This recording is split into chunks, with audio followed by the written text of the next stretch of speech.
Do I use time management? Yes, I do use time management. And not really. Well, I do use time management methods, but then they haven't really worked really well.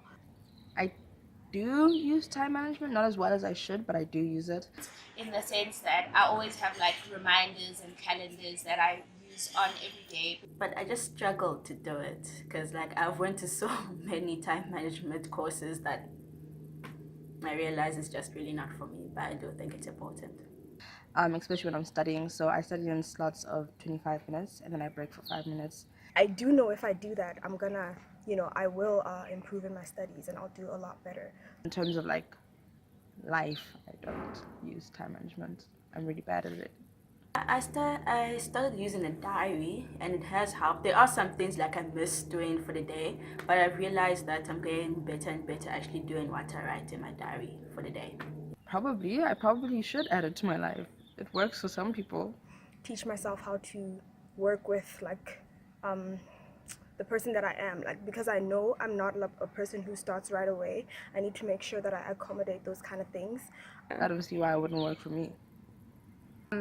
In a review of time management literature over the years from the 1950s, time management has been shown to positively relate to the belief of having more control over your life, having job satisfaction, and more healthy living, while also showing to decrease stress. From the 1950s, the first kind of publications of this literature were mainly around, there was no kind of research data, it just offered simple remedies like to-do lists, which just offered a way of managing stress, and it was around the workplace and employees and just kind of trying to make employees more effective. So the kind of what is around is the fact that the definition has also changed a lot. There's no agreement on a definition of time management. Some believe that it's about goal setting and prioritizing your time. Otherwise, people believe it's a technique for an effective time use. Others believe it's a technique to increase the available time. Basically, the review is that while it's not well defined, the results on stress are generally all positive and are showing to decrease stress. So it is important to have. There still is a lot of work and research to be done, but it's a step in the right direction. Research has shown that setting goals and sorting out your priorities and scheduling and planning helps to relieve stress and helps people become more confident with what they need to do. Some people have a preference for disorganization, so they find it easier to work in a messy environment compared to where lots of time management shows that you need a clean, organized environment. The research also says that women engage in more conventional methods, so to-do lists and reminders and stuff, compared to men.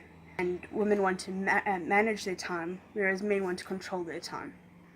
This research can also be thought as limited because it is self-reported, so people could be lying or trying to make themselves look good. They don't understand what is actually needed to and important to report. Research has showed that if you do well in school, you have good time management skills and good skills towards planning and a positive attitude to the work that you're doing. It is also important to be able to say no with time management, so say no to other people and prioritize yourself. And the research that has shown that there is a direct relationship between stress, time management, and good grades. An important element of time management is the balance of your day. You should spend 13 hours giving of yourself and 11 hours of receiving for yourself. Giving of yourself should be split into work and self and home care, and receiving for yourself should be sleep and leisure activities. You should spend 8 hours on work, 5 hours on self and home care, 8 hours on sleep, and 3 hours in leisure activities.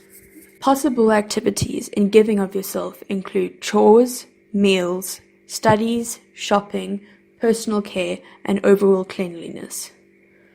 Meanwhile, in receiving for yourself, these activities can include sleep, relaxation, hobbies, social interaction, and physical exercise. If you plan your day in this way, make sure to leave yourself 1 to 1.5 hours for unexpected tasks slash circumstances. To do a to-do list, basically you need to make sure that you cut it down into manageable parts. You want to write the most important things you need to do first. When you do a to-do list, you need to make sure that you actually are very specific with what you write. Rather than just saying, do psychology project, you want to write out, do 3 readings, then write first draft, then edit, then write second draft, then print, then hand in, so that you every step marked out, so that when it comes to doing it, you are very clear on what you need to do, and it makes you more motivated to actually do those tasks. Also, a good technique is to write to-do list on your to-do list, so that once you've finished, you can mark that off, because crossing an item off makes you more enthusiastic about doing the rest of the list. Keeping diaries and calendars is also important when it comes to time management, because it helps you keep track of the tasks that you need to do. Diaries allow you to write down everything that you need to do, and it is convenient because you can keep them with you and add things during the day. This can include work that you need to do, appointments, birthdays, etc. Monthly calendars are useful because it gives you a broader view of exactly what you have to do in the month. Monthly calendars allow you to plan for the rest of the month and for bigger projects so you can prioritize your time correctly. Yearly calendars are important because they allow you to have an even broader view of what you need to do. From your monthly calendar, transfer the very important dates to your yearly calendar so that you can organize your time correctly. Like a to-do list, reminders can also be important. Reminders are not really something that you need to have a breakdown of, just simple things that you maybe need to remember, like a doctor's appointment or meeting with a friend and things like that. The best place to put this somewhere you would see it all the time. I have reminders up next to my bed so that when I wake up I can see them. I also have them above my calendars, that when I'm looking at my days and planning everything out, they're there for me just to remember.